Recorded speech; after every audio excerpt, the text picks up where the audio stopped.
Presidente da República ela viaja à Indonésia atualmente em laço bilateral na colaboração acadêmica.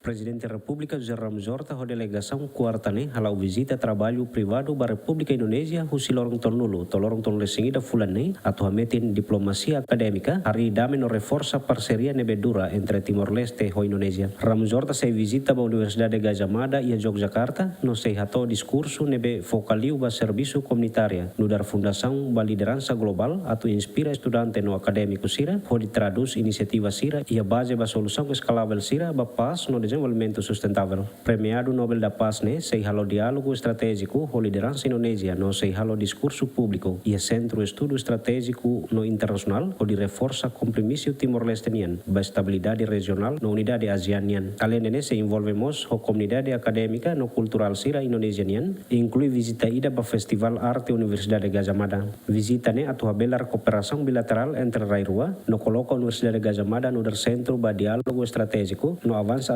aspiração partilhada ba região ida nebe Pacífica no próspero. Agostinho da Costa, GMN.